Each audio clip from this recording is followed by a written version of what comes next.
केंद्र सरकार जो भारतीय जनता पार्टी है, नरेंद्र मोदी की नेतृत्व में जो पार्टी है, वो SC OBC माइनॉरिटी का अधिकार खत्म कर रही है, आरक्षण खत्म कर रही है। उनके द्वारा संविधान में बाबा साहब भीमराव अम्बेडकर के द्वारा दिया गया हर एक अधिकार को खत्म कर रही है। वहीं ये राज्य के जो है RJD और जो है आपका कांग्रेस सरकार के द्वारा झारखंड में इनके द्वारा भी दलित समुदाय को और अल्पसंख्यक समुदाय को ठगने का प्रयास किया गया है। काम किया गया है कि मुख्यमंत्री रोजगार सृजन योजना जो लाया था, आज तक जो इस योजना का लाभ दलित और मुसलमान को नहीं मिला है।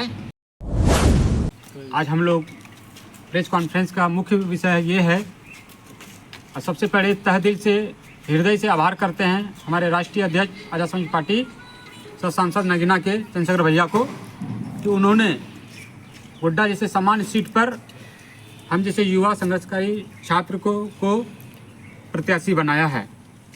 जहां इस वर्तमान दौर में जो पूंजीवादी व्यवस्था है, जहां प्रत्याशी एक प्रत्याशी से लाखों करोड़ों रुपये लिया जाता है अन्य पार्टियों के द्वारा, वहां चंद्रशेखर भैया के द्वारा हम जैसे गरीब और संघर्षकारी युवा छात्र को आज प्रत्याशी बनाया है।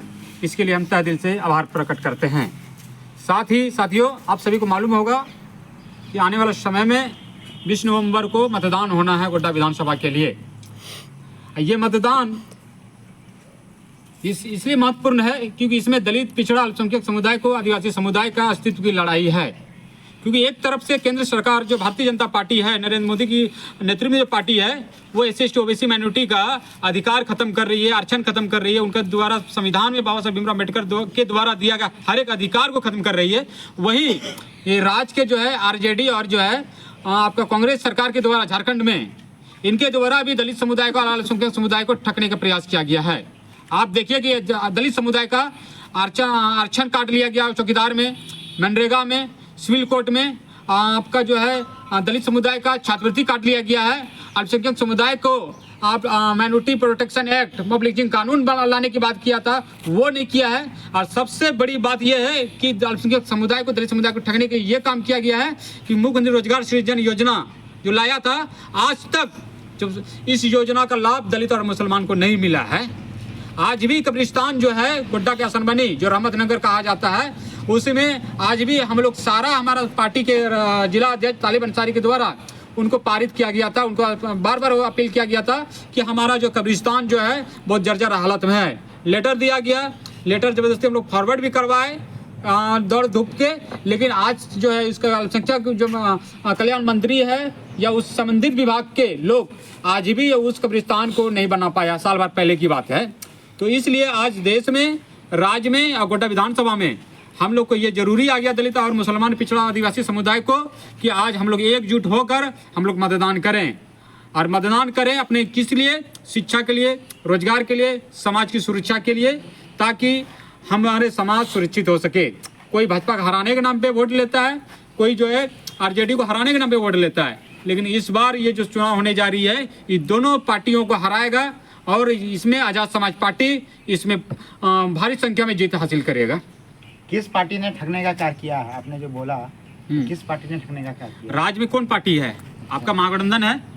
महागठबंधन ने छात्रवृत्ति खत्म किया दलित समुदाय का, OBC का आरक्षण खत्म किया, आरक्षण नहीं दिया, आपका कब्रिस्तान नहीं दिया बनने के लिए। ये महागठबंधन सरकार है। आपका सिविल कोर्ट में चौकीदार में, इसमें आरक्षण खत्म जो है महागठबंधन ने किया। वहीं केंद्र में भारतीय जनता पार्टी ने किया। ये तो कोई चीज़ छुपा नहीं है। ये दोनों पार्टी दोनों समुदाय को, तीनों समुदाय को बेवकूफ़ बनाते काम करने के लिए आ रही थी। और हमारा समाज को पहले विकल्प नहीं था, लेकिन आज विकल्प है। वो खुल के हम लोगों को वोट करने जा रही है। और समाज कह रहा है कि पहली बार कोई गरीब का बच्चा चुनाव लड़ा है। पहले करोड़पति लोग आता था, लेकिन आज पहली बार गरीब का बच्चा चुनाव लड़ा है। हम लोग एक वोट, एक नोट और एक मुट्ठी चावल देंगे अपने प्रत्याशी को, अपने बेटा को, और हम लोग विधानसभा भेजेंगे, ताकि हमारा जो सड़क पे लड़ाई है, आज तक हम लोग लड़ते आए थे, और सड़क से लेके आप विधानसभा में भी हम जो है अपने गरीब मजदूर जो है, दलित, आदिवासी, पिछड़ा और अल्पसंख्यक समुदाय का विधानसभा में बात रखेंगे। नॉमिनेशन किस डेट में करने जा रहे हैं? हम लोग 28 तारीख को नॉमिनेशन करने के लिए जा रहे हैं। क्या उसको लेकर के कोई सभा या रैली का भी आयोजन होगा? हम लोग जो है शक्ति प्रदर्शन करेंगे। हमारे जो टीम के द्वारा बात किया गया कि हम लोग बाइक रैली, और उसके साथ हजारों हजार जनता साथ में रहेगी। हम लोग उसकी जो है बात कर रहे हैं, और ये बात बता दे रहे हैं, हमारा जो रैली में जो भी लोग होंगे वो कहीं ढाका मोड़ का नहीं होगा, ना ही भागलपुर का होगा। विशुद्ध गोड्डा विधानसभा से संबंधित रखने वाले व्यक्ति होगा। क्या पार्टी के कोई बड़े नेता भी आपके नामांकन में उपस्थित रहेंगे? अभी बातचीत चल रही है, ठीक है ना। हमारा स्टार प्रचारक का भी जो सूची है अभी बातचीत चल रही है, लेकिन ये है कि चंद्रशेखर भैया जो है हमारे चुनाव के दौरान वो आएंगे। आप जिस समीकरण की बात कर रहे हैं, जिस समुदाय की भी आपने चर्चा की, उसकी क्या आबादी है गोड्डा विधानसभा में? देखिए 70,000 तो दलित मुसलमान का आबादी है, अल्पसंख्यक समुदाय का आबादी है गोड्डा विधानसभा में। आपका वही जो है 50 से 55,000 दलित समुदाय का आबादी है, 28,000 आदिवासी की आबादी है।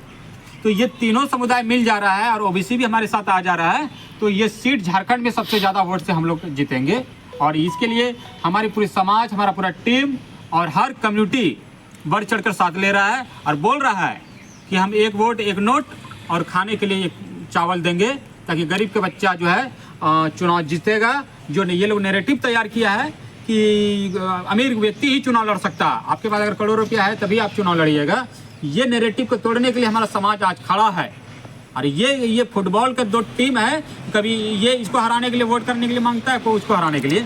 ये चीज़ कभी नहीं होगा। और गोड्डा विधानसभा के जो लोग ये सब दिन हमको देखा है, गोड्डा कॉलेज में भी जितने भी छात्र हैं, हमारे बहनें हैं, भाई है, जितना हमारा समाज का दलित पिछड़ा है, वो सब देखा है कि हम लोग लड़ते आए हैं, विधानसभा में लड़ रहे हैं, आप चौकीदार वाले में लड़ रहे हैं, हम लोग जो है आपका जो है NRC CA में लड़े हैं, ठीक है ना, तब वापस किए हैं। तो जब हमारा समाज देख रहा है कि जब हमारे लिए ये बेटा हमारे लिए लड़ रहा है, चंद्रशेखर भैया लड़ रहा है, भीम आर्मी लड़ रहा है, रंजीत कुमार लड़ रहा है, तो हम वोट इन लोग को क्यों देंगे? लॉकडाउन में हम लोग काम किए अपने समाज को खड़ा करने के लिए, हम लोग समाज को सुरक्षा देने के लिए। कोई था क्या लॉकडाउन में? कहीं नहीं था। तो आज हम लोग खड़ा हैं और समाज हमारे साथ है। आपकी पार्टी का मैनिफेस्टो क्या है? किस आधार पे आप पार्टी को? भारत का संविधान को लागू कराना ही हमारा मैनिफेस्टो है। शिक्षा, स्वास्थ्य, रोजगार हमारा जो है ये प्रमुख मुद्दा है, और ये मुद्दा ही हमारा जो है एक जो मानव जीवन को चाहिए, यही है मैनिफेस्टो हमारा। आने वाला टाइम में कैसे इसको आप परिवर्तन करना चाहिएगा? अगर परिवर्तन क्या, इसको लागू करेंगे। हम लोग आज भी कोई भी हॉस्पिटल में जाते हैं तो प्रशासन अत्याचार वहाँ जाते हैं, और आज भी हम अपने समाज को बिना किसी पद का हम अपने समाज को सुरक्षा देते हैं, उसको न्याय दिलाते हैं, उसको अधिकार दिलाते हैं। तो हमारे पास पद होगा तो उसके लिए हम बहुत बड़े लार्जेस्ट स्टेज पे और क्विकली हम लोग अपने समाज को न्याय देंगे, न्याय दिलाएंगे। यही हमारा समाज क्या कर रहा है कि अब हमको जो है न्याय नहीं सत्ता चाहिए, न्याय हम खुद करेंगे। हमारा नारा रहा है ना कि हमको अब तुमसे न्याय मांगने की जरूरत नहीं है कि तुम्हारे दरवाजा पर खड़ा रहेंगे, लेटर लेंगे, इस पे करेंगे। न्याय नहीं, हमको सत्ता चाहिए और न्याय हम खुद करेंगे अपने समाज का। विधायक बनने के बाद किस समस्याओं के समाधान पर आपका जोर रहेगा? शिक्षा, स्वास्थ्य, रोजगार जो मौलिक चीज है, इस पे हम लोग काम करेंगे।